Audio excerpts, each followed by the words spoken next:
Hi everyone and welcome to STEM Futures. So I'm going to go through a few things that really set us apart from the crowd. And the main thing is our live lessons. Now these are fully interactive and I'm going to go through some details on that in a moment. But first a little bit of background.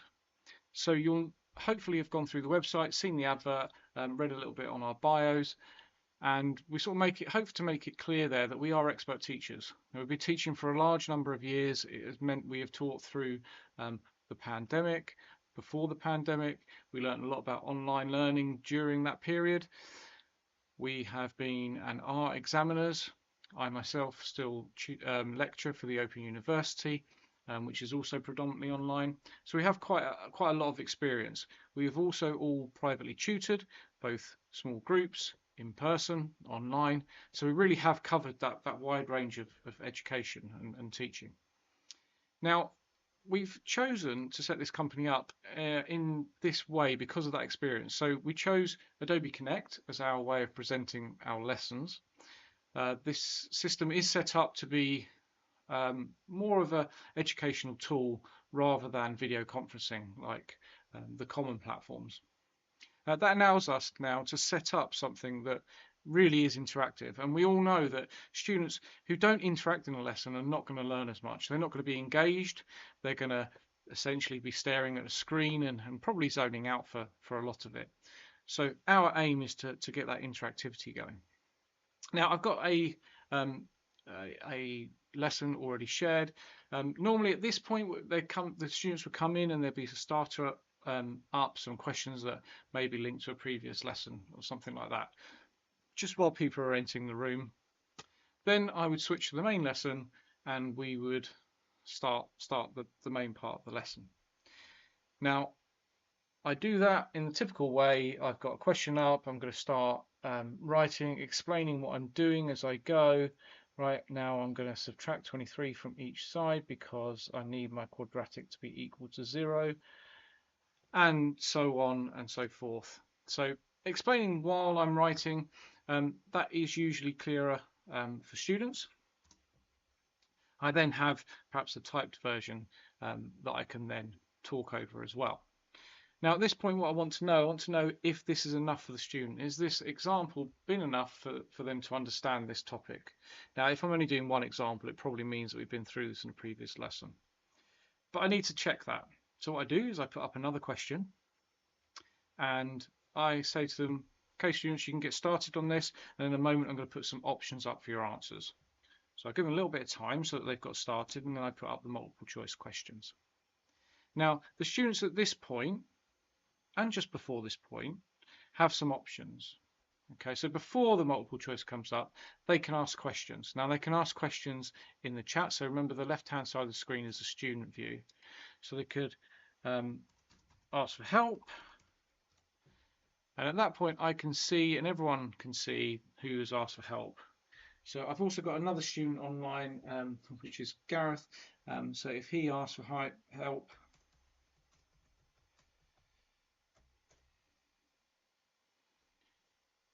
okay, again, you can see that the student can see that that's Gareth asking for help. So that's a little bit nerve-wracking, particularly to begin with. You know, as we get through a year, students get used to each other and they do post more in the chat than they do prior to that. But we also have this option down the left here. It says type in your anonymous answers or questions.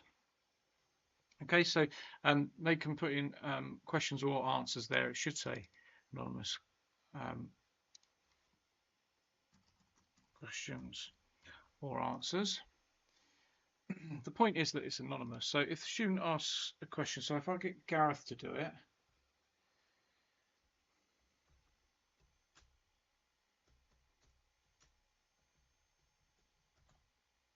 and if the student is asking this, you know that you've really not done a great job. So what is a quadratic? And I can see that here. I can see that question. I can't see who it's come from. I can look at that if I really want to, but I don't tend to do that.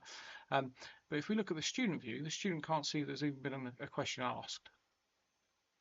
Okay, now that is completely different to the classroom. In the classroom, the student has to put their hand up. Even if the teacher is walking around, they still have to verbally answer that question and others can overhear. In this case, that's not it. Okay, so that is a truly anonymous way of asking the teacher a question. Okay, then if we do move on to the multiple choice part, okay, so we've got this. Students will select answers.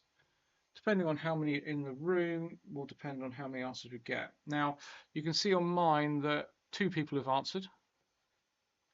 Okay, A, B, and C. Now, if I make it 3, because one of them's mine, I can see that 3 people have answered 3 different options. Students can't see that at the moment. Now, with a low number of students, we don't broadcast the results because it becomes obvious who has answered what because there's a low number of students. But if there's like 15 students, we may well broadcast the results so students can see them. The students then may want to change their answer, which we may allow. Okay, I can allow that or not. Allowing it, again, it gives the student, well, they have another think about the question and think, oh yeah, actually that is the answer, and it gives them a chance to do that. Again, it's keeping up the interactivity. They've got a reason to be focusing on the question. So they've got that. They've got those. Now, that's part of the interactivity, but what's important about that is then I tailor the lesson. I tailor the lesson to the students' questions. Okay, so the students that arrive live are getting that. They're getting that tailored experience. So now I'm looking at, I'm thinking, right, so initially everyone was choosing different answers. Now I put the poll, broadcast it, more people have gone for C. The correct answer is actually C. But that kind of shows people are not fully understanding, or there's only one person that may understand. So what I would do then, I would then re-explain this question. I'd go through it like I did before, maybe emphasizing certain points a bit more, depending on which of the incorrect answers are most popular. Okay, at that point, I'm going to think to myself, well, they weren't very solid. Should I give them some questions to do and really get that practice going? Whilst also putting up something that's a little bit more challenging for the students that were fine. Okay, so I could make that decision. Had the students got it, all of them got it right, I would have very quickly put the answer up, and then I may move on to the next step up. Okay, so that's one way that I can tailor the lesson. So I can skip over parts depending on how well the class are doing and what they do and don't know. I can re-explain when needed. I can answer anonymous questions, just answering them. I don't need to say who has asked the question or even that I am answering a question. I could just answer that and not point it out. So students, they get that anonymous way of asking questions that they don't get in the classroom. Okay, another part of the interactivity is them asking me to speed up, to say I'm just right or slow down. I would have this up whenever I don't have a poll up. Okay, so students are free to tell me to speed up or slow down. They can say it's just right. Again, that tailors it to them. It is, as a teacher, we feed off that interactivity in the classroom. So this is how we're going to get it online. Again, you will notice other people offering this stuff through things like YouTube, which, the main interactivity there is just the chat feature. For us, the chat feature is great, it works, but the main thing is this fact that they get to ask anonymous questions. They get to tell me to speed up or slow down. They get to select options from multiple choice questions so that I can tailor the lesson specifically to them.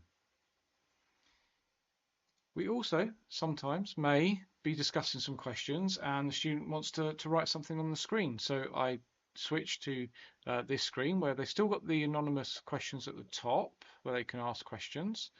They have got the chat still there. They've got the lesson in the top left this time, and then they've got the whiteboard where they can write on the whiteboard.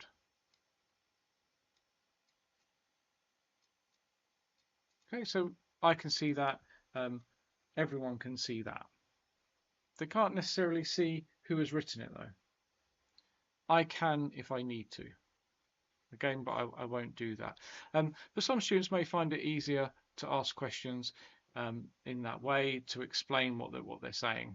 Okay, so there's that additional level of interaction which comes from if they attend live. Now this is all recorded, these lessons, so if you have signed up, you'll still get access to them. There are 3 lessons a week. It can be difficult to meet all of them. If you don't, it's not all lost. You've still got the recording. If you turn up live, then it's more likely to be, really tailored for you.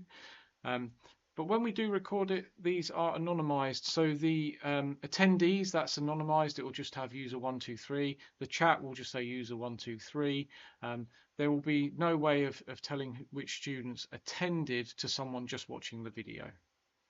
We have data about attendance and interactions, so we can offer that as an email generator, so you can see if your young one has interacted as they said they have. Okay, please do ask us questions. This has been quite a long video. I haven't shown everything that we can do, but I've shown some of the main points. Please just email us, contact us. The details are on the website, and I hope you have a great day or evening.